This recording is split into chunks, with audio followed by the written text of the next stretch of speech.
Good afternoon. This is March 20th, and I'm at the home of the newly elected president of Opera Connecticut, Rowna Sutin. Good afternoon, Rowna. Hi, Doris. So I'd like to ask you a couple of questions. Since you are now the president of an opera company, do you have any specific goals in mind for this year, which is 2017, for Opera Connecticut? Well, I would say my main goal is to expand our audience base.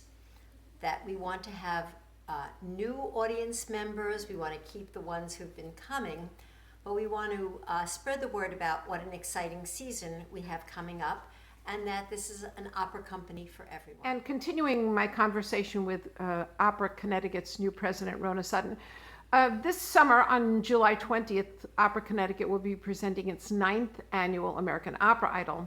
And I wonder if you could tell some of our followers online your take on American Opera Idol, or AOI as we call it. Well, I started coming to them a couple of years ago, and of course we visited where we were living in Pittsburgh at the time, and they were very entertaining evenings. Presented on stage were somewhere between 8 and 10 singers. They were the semifinalists, and after they sang one aria, they were reduced to 4 or 5 finalists.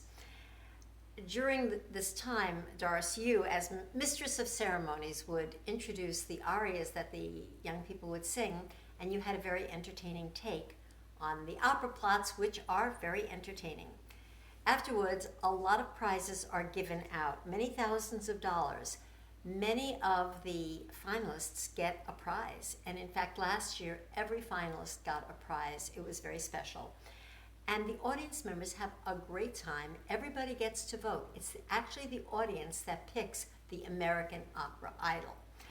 And everybody roots for their favorite singer. It's a lot of fun. And some of the judges present their own prizes. Other people have funded other prizes. All in all, it's a really entertaining evening. We even have dinners that are served in a box.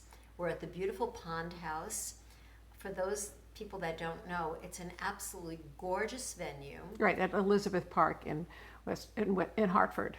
Yes, and it's called the Pond House, and I didn't know it's named after Mr. Pond. Mr. Pond. Well, we'll be there for American Opera Idol on July 20th. Thank you so much, President Sutin. And our last little talk with President Rowna Sutin, President of Opera Connecticut, is about our upcoming major production October 27th and 29th of 2017, which will be in the beautiful Hoffman Auditorium at the University of St. Joseph in West Hartford.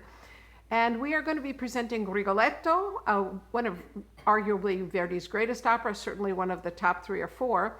And I'd love your perspectives on anything you would like to say about this particular production of Rigoletto or the opera itself. Well, first of all, Rigoletto is the first opera that I saw.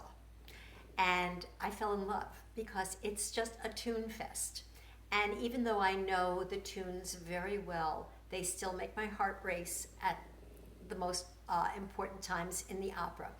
So I was so happy to hear that you had chosen this with the approval of the board to present to our public.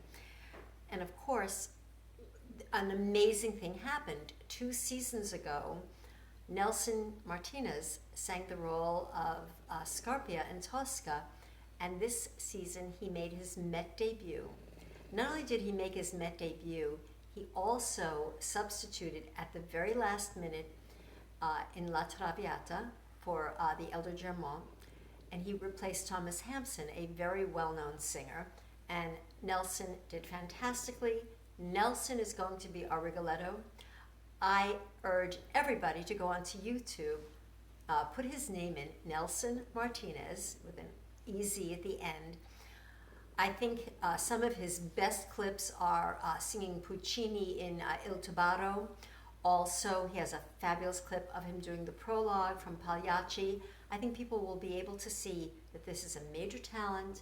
This is a huge coup for a little opera company that's headquartered sort of in the suburbs of Hartford, West Hartford, or we're here in Bloomfield. And only 2 performances are going to be available because of Mr. Martinez's schedule. So we hope everybody makes sure that they get their tickets for Rigoletto in a timely way. Thank you so much, President Sutin, and we'll see you at the opera. See you then.